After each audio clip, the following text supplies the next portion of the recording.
Hello.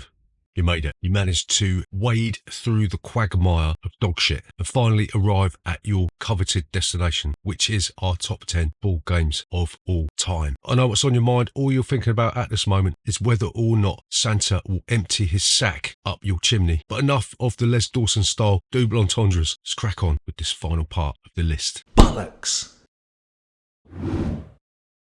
So number 10 on this list is a real-time game that sees you trying to defend an off-world installation from hordes and hordes of aliens. It's called Project Elite. In this game, you'll be rolling dice to a soundtrack that acts as a timer. These dice will allow you to take actions like moving. You'll be able to fire your weapons by placing dice on different weapons cards. You'll even be able to nick alien technology from the aliens that you do over. The thing that differentiates Project Elite from all these other real-time games is that it gives you a bit of a breathing space. It gives you 2 minutes to sit down and discuss your strategy for the next round with your teammates, right? This is a fast-paced game. It's not for the faint-hearted because your heart will want to explode inside your chest. But Project Elite is an exciting game. The minis for the first edition of this game were really terrible. They were absolute dog shit. But Simon got hold of the rights and they reprinted it with some fantastic miniatures. But one of our golden rules, as you probably know by now, is that we don't buy games that we already own. So we just put up with the shit miniatures and we're just going to have to eat our own ballsack.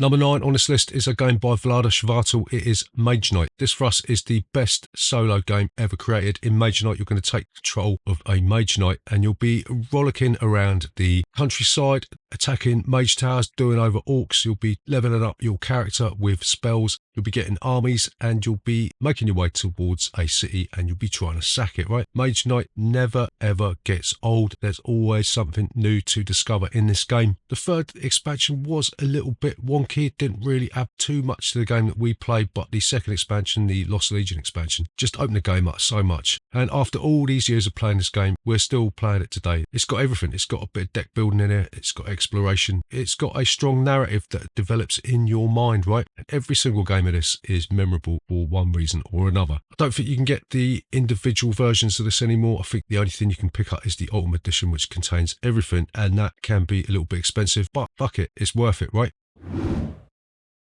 So number 8 on this list is a game that was designed by Craig Van Ness and Rob Daviau of Seafall fame.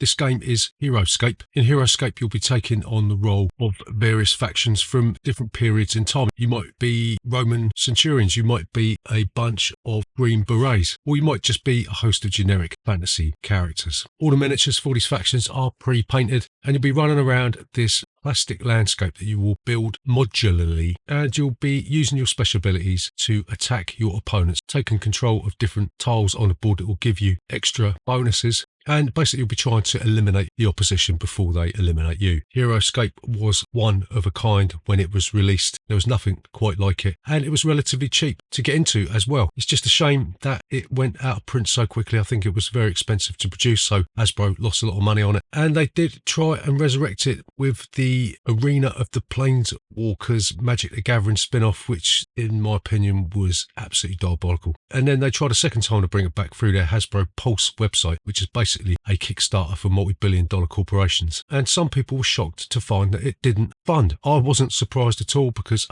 it was astronomically expensive for what you got. You didn't have the variety of factions. It wasn't like a battle for all time, which was the catchphrase on the original. It was just a couple of fantasy factions fighting together, and the miniatures weren't pre-painted. So to me, it was an absolute rip-off. And in a sense, I'm sort of thankful that it didn't fund because it would have been a shit stain on the good name of HeroScape. So yeah, we're going to have to put up with the original HeroScape, which is no bad thing. I don't know if I'm going to do any B-roll for this because it's stuck in a loft in a load of boxes, but I might bring it down just for you. You never know. So number 7 on this list is a war game that some people scream at the top of their lungs isn't a war game, but to me, it's a fucking war game, right? What are you going to do about it? It's Memoir 44. In Memoir 44, you'll adopt the role of either the Axis powers or the Allied powers, and you'll face off against each other across a map, moving your troops, which consist of infantry, heavy armour and artillery, and you'll be rolling dice to resolve combat. Different tiles on the board mean that you've got different terrain restrictions, and the thing that makes this special for us is the wealth of expansions that are available for it. Yeah, you've got loads of different army packs, like you've got the Japanese army, you've got the British army in the Mediterranean, you've got our favourite one, which is the Soviet Red Army. And it doesn't stop there. You've got the air pack, you've got the equipment pack, which adds more stuff, and perhaps the best addition to this is the Overlord expansions, which come on an absolutely huge map, and these expansions allow you to play with up to 8 players. Yeah, it's just a phenomenal game. It's very simple as well. All you've got to do is remember what all the terrain bits do. A few fiddly rules with line of sight, and the bigger the game gets, the more complicated it gets. It's not too complicated for my pea-sized brain. So if you want an easily accessible war game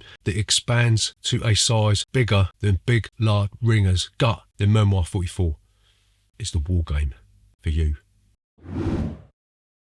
So number 6 on this list is for most people a bit of a weird one. It's a game called Karuka. This is a cross between carom and snooker, right? You're going to have this big rotating table and you'll be flicking discs trying to pot different coloured balls in a certain order, right? There's also a pool variant for this where you're just going to be throwing the snooker rules out the window and supplanting them with pool rules. This game really surprised us. I remember when we got our first Crokinole board, I was left thinking, I just wish I could play snooker on this. I wish there were pockets, and I wish I could just play snooker or pool on this and liven up a little bit. And lo and behold, just out of the blue, we found a Kickstarter project of this, and it was a no-brainer. Okay, it's expensive. Okay, it is difficult to store, but fuck me, this game is just absolutely phenomenal. The build quality on the boards is unsurpassed. It's made by some guy in his shed in somewhere like Shropshire or something. It's probably not Shropshire, it's probably Somerset or somewhere like that. But I love Karuka. It's one of my favourite games of all time. It's destined to become a classic, I do believe. I really do believe that, because it's just a phenomenal game. And if you got a bit of dosh spare after Christmas, if you haven't pissed it all up the wall on Red Bull and vodka, then I highly recommend that you hand Karuka Man a big wad of cash to send you one of his boards, right?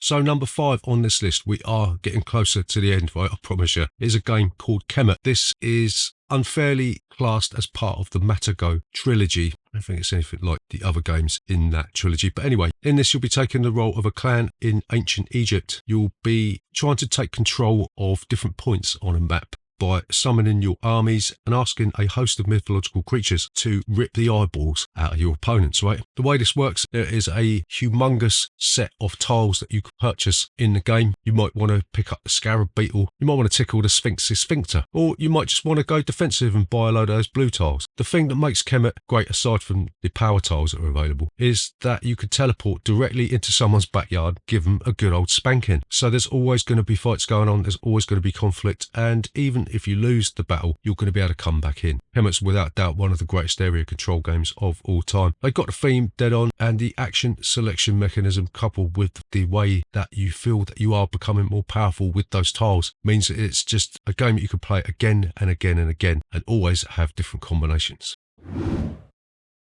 So number 4 on this list is a game by an independent publisher. It's called Obsession. This is a tableau building game where you'll be trying to entice the rich bourgeoisie into your stately home and attempting to extract as much of their stolen wealth as possible by maybe letting them on your bowling green or marvelling at your huge purple monument. You'll be placing tiles into a tableau in front of you which represent rooms, and then you'll be activating these tiles using the abilities of different servants to carry out different actions in the hope that you will get a bit of cash. One thing that makes Obsession stand out is that the designer asks his audience what things should change. So the audience don't like something in the game, then the designer has changed it over the course of several editions. I love the way that this game prompts you into telling stories about the different characters in the game, because each one of the guests has got a unique old school style photograph on it. There's just so many different options available by pairing different guests to different rooms, and I can't wait for the alleged new expansion that is going to be appearing hopefully next year, which is going to make this game even better. Obsession is one of the best tableau tile placement games we've ever played, and you really should pick it up if you don't want to be a dickhead for the rest of your life.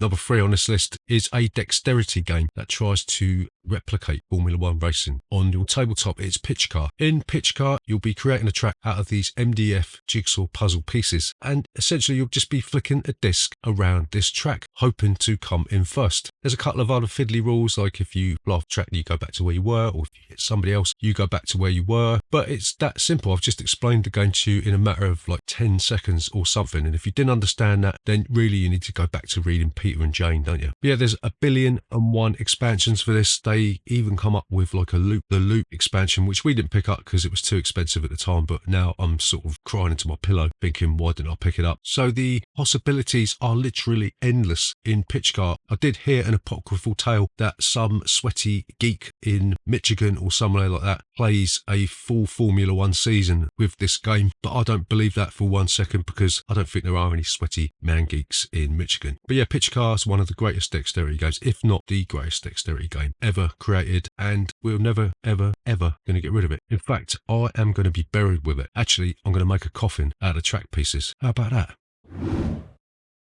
So number 2 on this list of our top 100 board games of all time is a game that is actually in the public domain, so you could just make it yourself if you want to. It's called Monikers, or maybe Time's Up might be a more familiar name for you. In this game, you're going to have a massive box of cards with different stuff on it. You might have like famous people if you got Time's Up, or if you got Monikers, you might have some more surreal, bawdy type references on there. Basically, the game is divided into 3 different phases. In the first phase, you'll be trying to get your team to guess what's on the card by saying whatever you like, or dancing around like a fucking lunatic. In the second round, you'll only be able to use 1 word, and you'll still be able to dance around like a fucking lunatic. And in the final round, you'll just be able to dance around like a fucking lunatic. Every single time we play this game, it causes a riot. Every single person I played this with loves it, and every single person that we played it with goes out and picks it up. So what with Christmas approaching, I would highly recommend that you go and buy a copy of Monikers if you want to see your Aunt Mabel literally piss her pants. But yeah, it's the greatest party game ever made, hands down, and you need this in your life. You really do. 1 on this list, and our favourite board game of all time. It hasn't changed in about 5 years. In fact, I can get bored with doing this actually, because everybody fucking knows that I love Cyclades, right? In this game, you'll be trying to scratch around in the dirt, trying to gain control of different territories that will allow you to build fortresses, temples, ports, and all that sort of stuff. And you'll be able to turn these ports and temples and all that sort of stuff into metropolises. If you get 2 metropolises, you win, right? It's that simple, but it's not, because you're going to have to ask the gods for assistance. You'll do this by utilising one of the greatest auction mechanisms ever planted in a board game, right? Be bidding on these gods using gold, and if you outbid somebody, you'll kick them out, but they won't be able to go back into the same god and outbid you. They'll have to go somewhere else, which means someone is going to have to go to Apollo.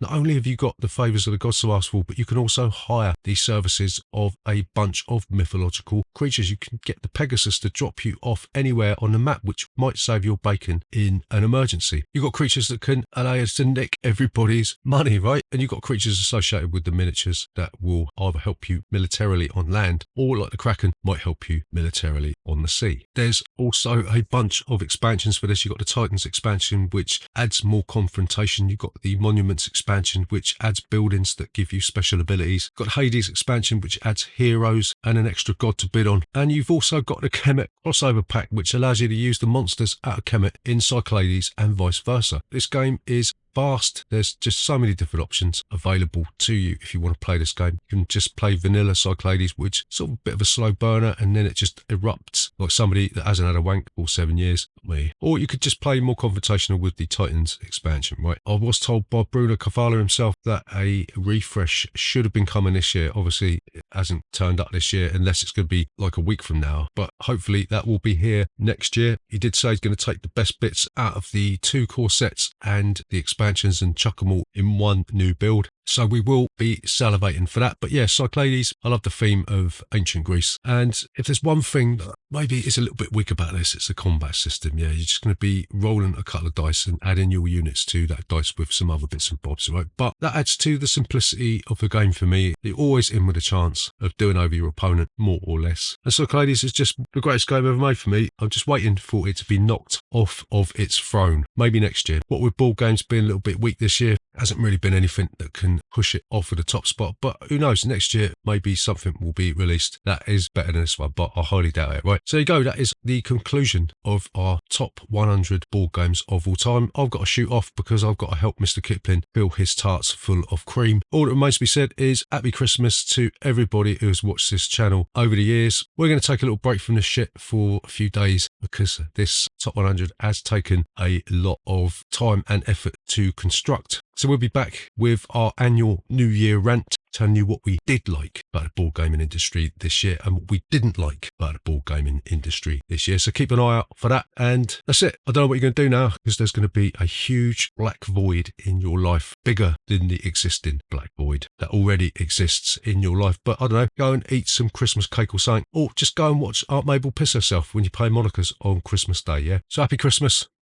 That's it. Well, fuck off then.